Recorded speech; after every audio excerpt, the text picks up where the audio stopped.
बंधु नमस्कार। आशा करुच्ची भल थे समस्ते बिंदास थे। गोटे नुआ टॉपिक को आम आलोचना करवा। टॉपिक टी भारी शिक्षणीय शिखा शेष पर्यंत देखिले आम पूरा टॉपिक टू बुझी पारिबा। एडिट रे इंट्रो नुह मु कहि दउची मुहरे इंट्रो मात्र 30 सेकंड रे आम वीडियो भितर देखिबा कोन बा जानिबा कोन कथा होची डिलिमिटेशन प्रक्रिया जोटा कि आम वर्तमान न्यूज रे हॉट टॉपिक भाबे अछि। तो सरकार जाउचंती करिया पई डिलिमिटेशन प्रक्रिया को त्वरान्वित करिया को चाहुचंती। तो ये प्रक्रिया टी कोन सेंसस कथा आलोचना करिबा। सेंसस केते वर्ष थरे हुए आ काहे हुए एबे एथर काहे विलंब हेइची। ता सहित 33% जो वुमेन रिजर्वेशन कोटा कथा आलोचना होउची। आउ बीजेपी सरकार रो गुटे दीर्घ दिन परे एक बिल आगत कला बेले किबोली भाबरे से असहाय मन हेइची एवं प्रथम थर पई से हारि जाइची बोली कुहा जिवो। ये सब कथा को निरपेक्ष भाबे आलोचना करिबा। कोनोसी राजनीतिक दृष्टि नुह बरं एजुकेशनल बा शिक्षणीय कथा को नहीं आलोचना करिबा किछि शिखिबा दृष्टि।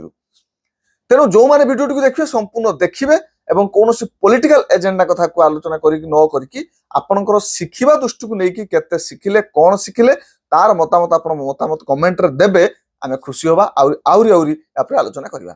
तो घटनाटी एमिति जे रिसेंट आपण मान जानिथिबे जे एक बिल बीजेपी सरकार आनिया पई चाहिले ता होची वुमेन रिजर्वेशन कथा को कहगला 33% सबु क्षेत्र रे वुमेन को दिया जिवो महिला को दिया जिवो संरक्षण। तो ये गुटे तो बहुत भलो कथा आमे समस्त या को वेलकम करबा कथा। किंतु प्रॉब्लम हैला कोठी असुविधा कोठी हैला जहा फल कि अनेक विधायक अनेक हमर सांसद माने बा हमर लोकसभा जदी कहबा राज्यसभा तो पछ कथा लोकसभा रे काट खाइगला बिलटी। तो ये बिलटी काट खाइगला काहे की जेहेतु जो जगार बीजेपी रो मेजोरिटी अछि बा बीजेपी मेजोरिटी रे अछि से कहिथिले सबु बिल पास हो जाए। आमे अतीत रे देखिचे अनेक बिल केते सुरुखुर रे पास हो जाइछि। किंतु ये समय रे जे पादरे कंटा फुटिला कोडी एइति फुटिला जे जे महिला संरक्षण बिल कथा कह जाउछि ता तो 2023 मसिया रु पास हो जाइछि त्या लागू हबो। किंतु ताकू लागू करा जाई पर नथिला। सरकार बाट खुतले को जागार लागू करिवे केमिति लागू करिवे। तो जत्ते बेले सरकार कहिले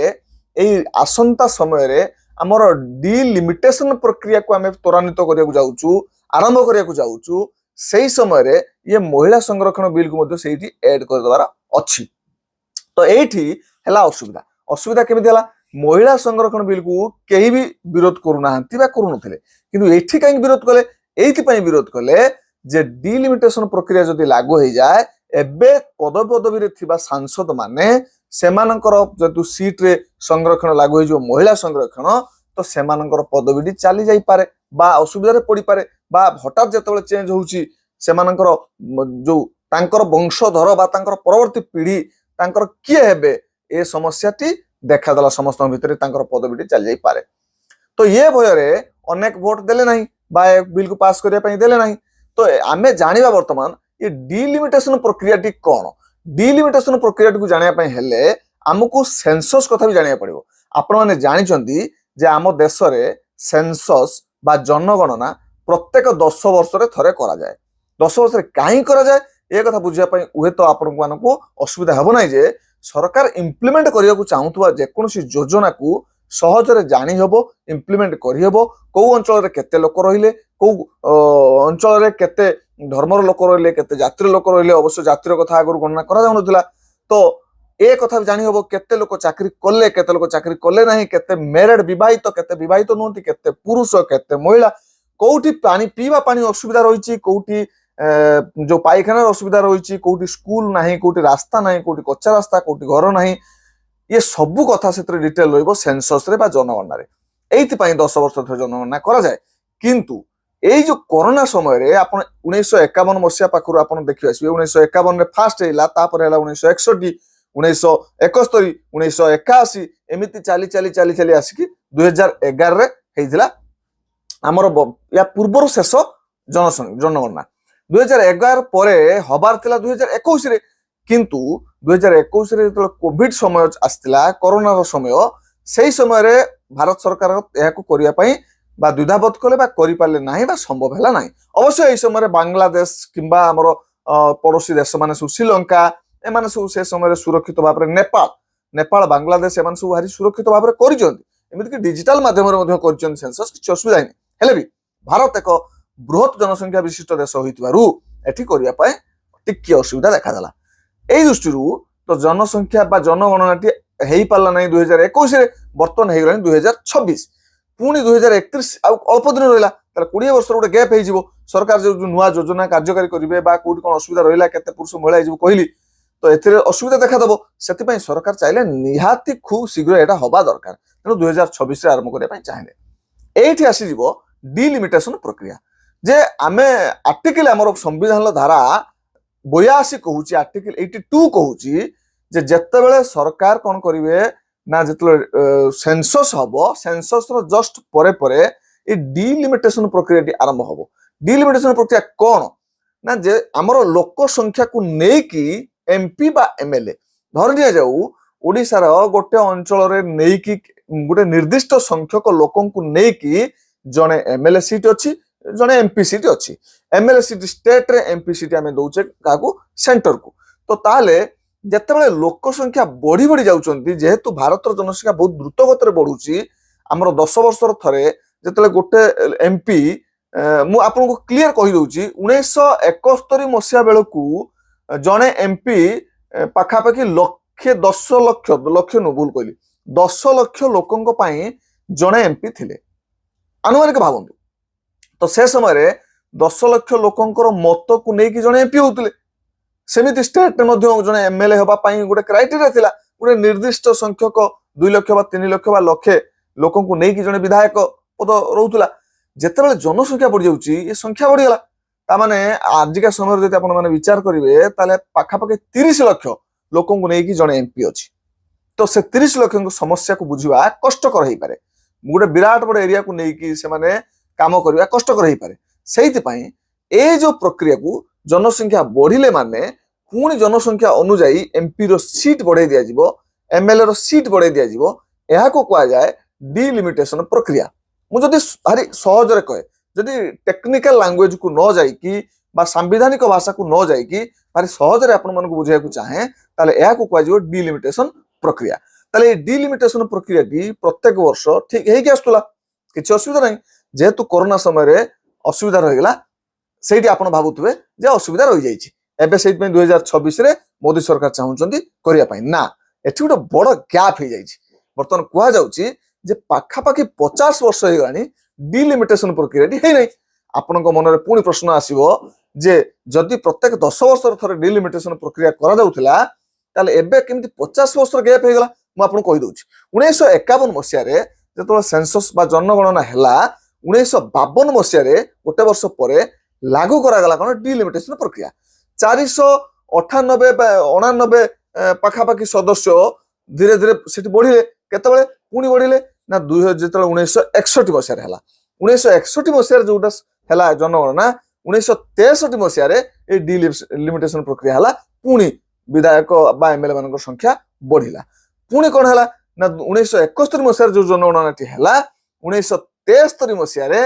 एठी डिलिमिटेशन प्रक्रिया लागू है पुणी विधायक मान संख्या बढ़िला एमएलए मान संख्या बढ़िला किंतु कथा हूँ कौन यही समय मन थी 1975-76 मसीहार कथा जो इंदिरा गांधी समय लगिला एमरजेंसी लगिला जरूरीकालीन परिस्थिति देश में जारी है ठीक यही समय अनेक किसी बंद होगला डिस्टर्बांस होगला देश भितर ठीक यही समय ये कथा न नहीं आउ गोटे घटना घटला जे देखागला जे गोटे कही रखे जे डिलिमिटेशन प्रक्रिया गोटे कमिशन गठन करा जाए एथिरे जने रिटायर्ड बा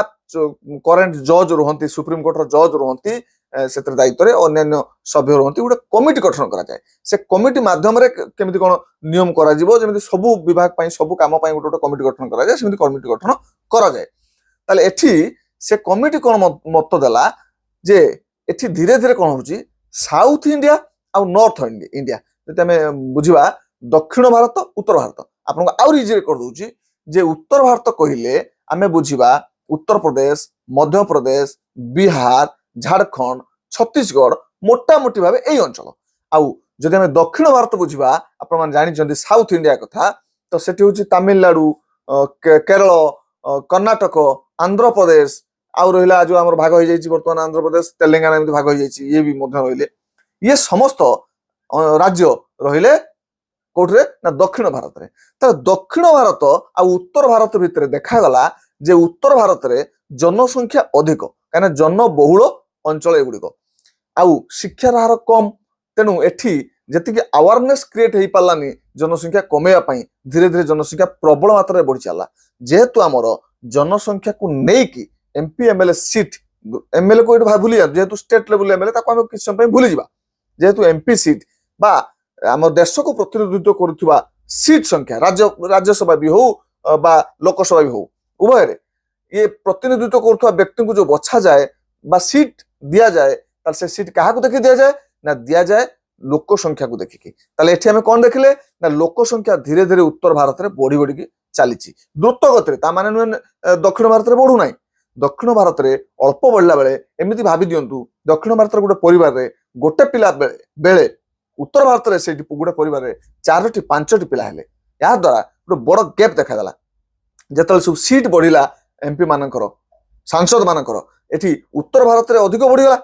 अधिक सीट मिलगला आउ दक्षिण भारत में कमीगला कम होगा ताले आपण भावुवे एथर असुविधा कौन रहा असुविधा रहा ये जे जो राज्य शिक्षार प्रसार कला शिक्षा को व्यापक करेला इनोवेशन कथा चिंता कला साइंस कथा चिंता कला अवेयरनेस को गुरुत्व देला देशर जो जनसंख्या बढ़ी जाउची बोली गोटे दुर्नाम अच्छी विश्व में ताकू कंट्रोल करके से माने ठीक पोजिशन भितर रखिले से समय जो राज्य गुड़िक ये सब को मानिले नहीं प्रबल मात्रा पिला जन्म हेले एवं जनसंख्या हु हो बढ़िला से परोक्ष लाभवान हेले लाभवान केमती हेले ना सेठी तांकर एमपी सीट बढ़ला तो एमपी सीट बढ़ले से राज्य लाभवान केमती हबो ना जेतले एमपी सीट बहुत बढ़ी जाउची तो सेठी जेतले देशर प्रतिनिधित्व करबा कथा आसीबो कोनोसी गुटे नेशनल पार्टी से भाबियो जे मु यूपी रे जीति गले बास एबे तो हमर एबे भी कथा अछि जे जे यूपी रे जीति गला से प्रधानमंत्री हेई जिवो बा दलटी जीति जिवार संभावना अछि तो काहे के कथा हला जो राज्य ये सब नियम कानून को न मानिकी जनसंख्या बढ़िला लिटरेसी रेट कमिला पाठ पढ़ागला नहीं बा पढ़िबार सेठी सुजोग सृष्टि करागला नहीं से जगह मानकर एमपी और एमएलए मानकर सीट बढ़ी जाउची बा राजनैतिक प्रतिनिधि मानकर कथा पड़ीगला तांकर सीट किंतु साउथ रे कमिगला या द्वारा कौन है तो से माने शिक्षित तो हेले किंतु देश को रिप्रेजेंट करिवारे सुजोग कम पाइले तांकर मतर गुरुत्व रहिलानी कौन गोटे दल भाविला जे कौन साउथ स्टेट जदि आम उपरे आमको सपोर्ट करूना तो करूना कौन भास जाऊ किसी असुविधा नहीं से जाऊ आमे जदि यही उत्तर प्रदेश बिहार छत्तीसगढ़ एगुड़ी को देखीदेवा राजस्थान जाऊँगी अधिक माने जनसंख्या विशिष्ट तो जदि एम जगिदबा ताले आमे जीतिଯିबा ताले एमानकर गुरुत्व धीरे धीरे कमिगला तो से दृष्टि ए कथाटी सेतबेले आसिला परे जो 1971 रे शेष थर से समय जो होता जनगणना 1973 रे मु कही 3 बेलू कौन है ना ता अनुजाई डिलिमिटेशन होगा आम सदस्य संख्या केते होगा ना 543 543 संख्या रे होगा एवं से समय कमिशन आधार रे निष्पत्ति निगला जे एठू आउ बढ़िबो नाही कारण नॉर्थ मानकर बढ़ी जाउची साउथ मानकर बढ़ू ना से एमानक भीतर गोटे देखादेव द्वंद्व देखादेव झगड़ा देखादेव ये घर गोटे भाई जदि असंतोष हुए असंतुष्ट हुए यहाँ ठीक कथा नुहे देशर जातीयता तेणु यू कहगला जे यही 540 वर्तमान पर्यंत वर्तमान ठारू फिक्स रहा जो 543 तापर कौन है से 1971 भावतु बा आमे जो बंद अच्छी 1973 पाखु